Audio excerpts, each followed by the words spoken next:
সাংবাদিক বন্ধু বান্ধৱীসকল, চামগুৰি বিধানসভাৰ উপনিৰ্বাচনত এখন প্ৰচাৰ সভাত মই অংশগ্ৰহণৰ বাবে আহিছিলোঁ আৰু সেই সভাতে মই প্ৰতিশ্ৰুতি দিছিলোঁ।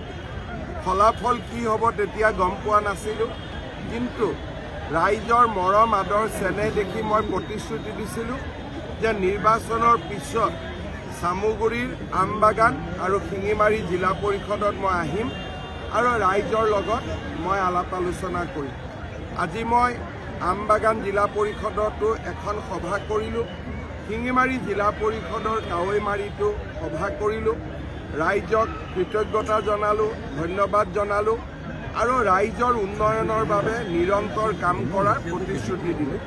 মই বিশ্বাস কৰোঁ অনাগত 1.5 বছৰত আমি চামগুৰি সমষ্টিৰ উন্নয়নৰ বাবে কাম কৰিম।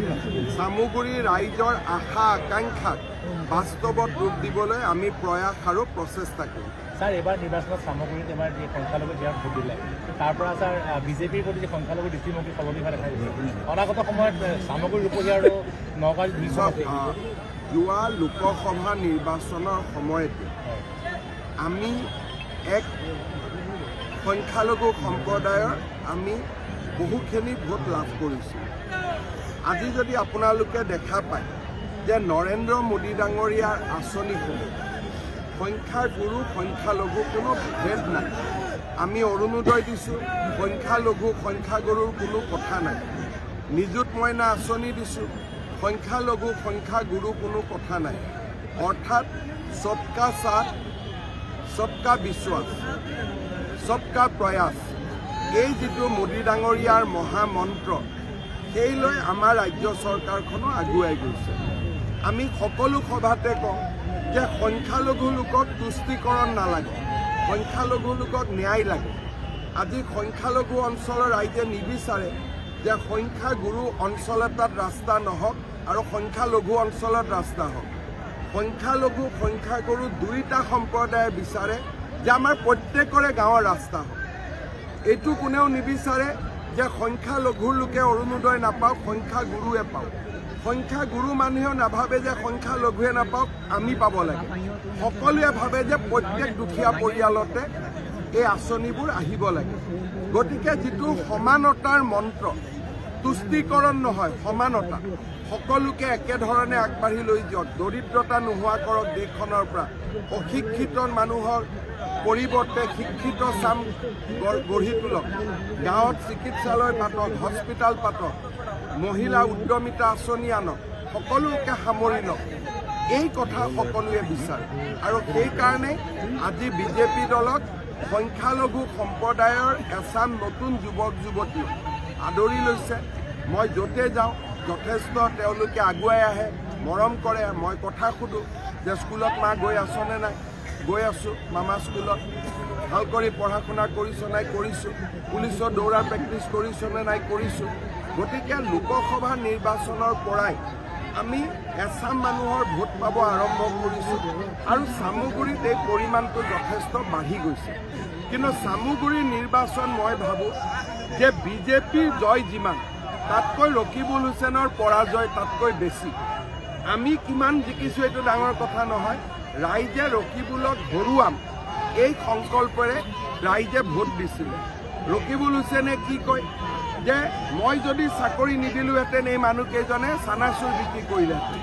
মই যদি ওলোটাই কওঁ, আপুনি যদি নুৰুল হুছেইনৰ ল'ৰা নহ'লহেঁতেন, চামগুৰি ৰাইজে নুৰুল হুছেইনক মন্ত্ৰী পতাৰ কাৰণেহে আজি আপুনি ৰকিবুল হুছেইন হ'ল, নহ'লেতো আপুনিও চানাচুৰ বিক্ৰী কৰি থাকিলেহেঁতেন। গতিকে মানুহৰ প্ৰতি যিটো বেয়া ভাৱ, মানুহক অপমান কৰাৰ যিটো প্ৰৱণতা আৰু দৰিদ্ৰ দুখীয়া মানুহক নিজৰ এক প্ৰকাৰ ক'ব গ'লে যেন মোৰ ঘৰত কাম কৰা ল'ৰাহে, তেনেকুৱা যিটো ব্যৱহাৰ আছিল, তাৰ বিৰুদ্ধে এক স্বতঃস্ফূৰ্ত প্ৰতিবাদ কৰি ৰাইজে ৰকিবুল হুছেইনক পৰাজিত কৰিছে। বিজেপি 26ত জিকিব লাগিব। এতিয়া ৰকিবুল হাৰিছে, কিন্তু মই ভাবোঁ যে আমি যাতে জিকিব পাৰোঁ অহা নিৰ্বাচনত, তাৰ কাৰণে আমি কাম কৰিম। আৰু ইয়াতে সংখ্যাগুৰু আছে, সংখ্যালঘু আছে, সকলো আছে। সকলোৱে আমাৰ দলক কামৰ বিনিময়ত ভোট দিব, তাক মই বিশ্বাস। এটাই কথা মই ক'ম যে কোনোবা এটা মানুহক যদি মানুহে হৰুৱাব খোজে জনগাঁথনি তাত বাধাৰ প্ৰাচীৰ নহয় যেতিয়া মানুহে এবাৰ সিদ্ধান্ত লৈ লয় যে এই কামটো কৰি মই দেখুৱাম তাক কোনেও ধৰি ৰাখিব নোৱাৰে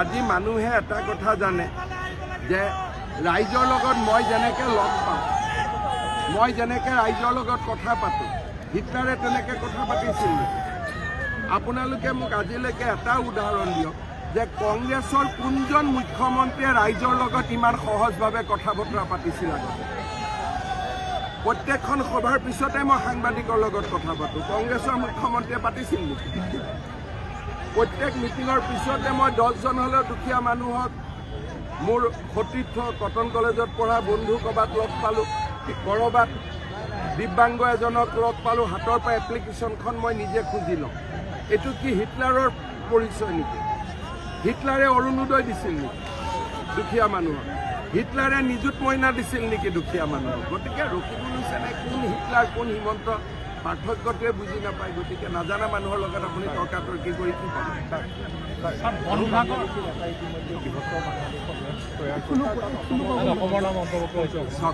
অসমৰ মানুহে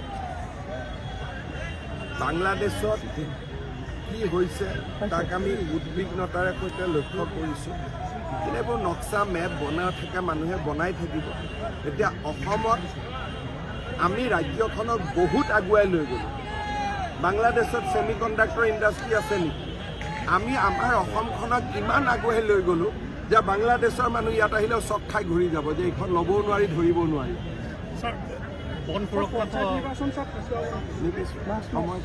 জানুৱাৰী মাহৰ প্ৰথম ফেব্ৰুৱাৰী মানে ঘোষণা হ'ব 2-এটা পঞ্চায়তত হাইকোৰ্ট কেছ আছে সেইকেইটাত হয়তো নহ'ব পাৰে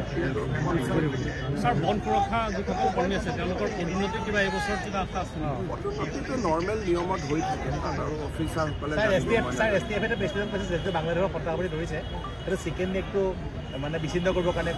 যোৱা কিছুদিনৰ পৰা এনেকুৱা ধৰণৰ জেহাদী গোট বাংলাদেশৰ পৰা বিভিন্ন এৰেষ্ট হৈ আছে কিন্তু মই এটা কথা মই বুজি পাওঁ যে অসমত সকলোৰে মানসিকতাৰ বৰ্তমান বহুত পৰিৱৰ্তন হৈছে সকলোৱে বিচাৰে যে শিক্ষা লাভ কৰোঁ ডক্টৰ হওঁ ইঞ্জিনিয়াৰ হওঁ কিন্তু সকলো জেগাতে 2-এজন গণ্ডগোলীয়া মানুহ থাকিব চৰকাৰে তাক নিজস্ব উপায়েৰে কণ্ট্ৰল কৰি গৈ থাকিব আৰু চৰকাৰখন সাহসী চৰকাৰ গতিকে আমি অসমত কাকোৱে অৰাজকতা কৰিব নিদিওঁ সেইটো সকলোৱে জানে চিকেন নে টিকেন নে এইবিলাক যোনে কৈ আছে কৈ থাকিব পুলিচে ব্যৱস্থা ল'ব ঠিক আছে